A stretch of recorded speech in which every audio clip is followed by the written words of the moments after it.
កងទ័ពអាកាសដ៏មហិមារបស់ជប៉ុនកំពុងត្រឡប់ចូលសមរភូមិវិញហើយក្រោយបោះដាវចោលអស់ពេល80ឆ្នាំ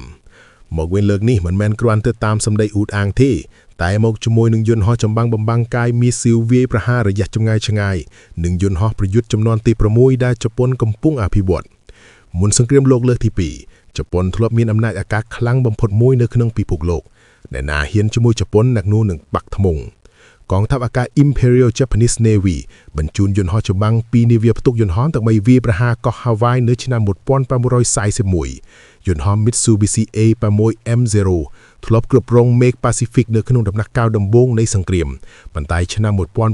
1948បានបញ្ចប់អំណាចដកចង្កូមកាច់ថ្មងរបស់ជប៉ុនទាំងស្រុងនៅក្រោមមាត្រា9នៃរដ្ឋធម្មនុញ្ញជប៉ុនសន្យាថាមិនធ្វើសង្គ្រាមទៀតទេនិងកំណត់កម្លាំងយោធានៅត្រឹមការការពារខ្លួនតែប៉ុណ្ណោះ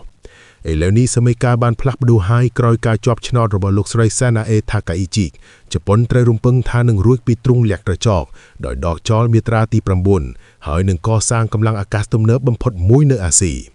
ជប៉ុនចាយលុយ$23,000 លានទិញយន្តហោះចម្បាំងបំបាំងកាយ F-35ចំនួន147គ្រឿងជាចំនួនច្រើនជាងគេនៅអាស៊ីនិងឈរលេខ2ក្នុងតារាងពិភពលោកក្រោមតែសហរដ្ឋអាមេរិកមួយប៉ុណ្ណោះយន្តហោះនេះនឹងត្រូវបង្ហោះចេញពីនាវា JS Izumo ដែលជប៉ុនខានប្រើ80ឆ្នាំមកហើយមិនពឹងតែទៅលើអាមេរិកទេតាមរយៈ Mitsubishi Heavy Industry ជប៉ុនកំពុងស្ដារសមត្ថភាពផលិតយន្តហោះប្រយុទ្ធនៅក្នុងសឹកឡើងវិញជប៉ុនមានមីស៊ីលធំមហារហូតដល់400គ្រាប់តម្លៃប្រហែល$1,700 លានចម្ងាយវាយប្រហារលើស1000គីឡូម៉ែត្រជប៉ុនកំពុងកែលម្អសមត្ថភាពមីស៊ីល Type 12ផលិតនៅក្នុងស្រុកពីការវាយប្រហារបានចម្ងាយ200គីឡូម៉ែត្រទៅលើស1000គីឡូម៉ែត្រមិនចាប់ត្រឹមនឹងទេជប៉ុនកំពុងអភិវឌ្ឍយន្តហោះចំនួនទី6ក្រោមកម្មវិធី Global Combat Air Program គ្រោងនឹងសម្រេចបាននៅឆ្នាំ2035បច្ចេកវិទ្យាបំបាំងកាយកម្រិតខ្ពស់បំផុតបញ្ញាសិប្បនិម្មិតនិងការគ្រប់គ្រង drone នឹងដាក់ជប៉ុននៅក្នុងក្រុមប្រទេសមានទ័ពអាកាសខ្លាំងកម្រិតកំពូលបំផុតមួយ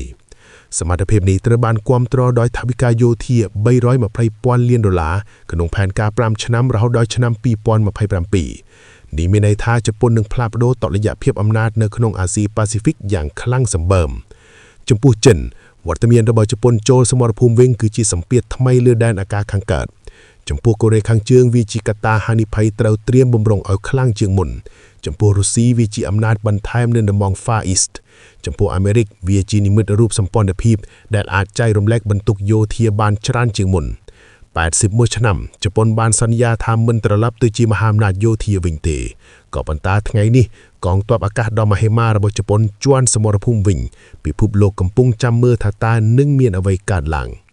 ជួបគ្នាវីដេអូក្រោយអរគុណជម្រាបលា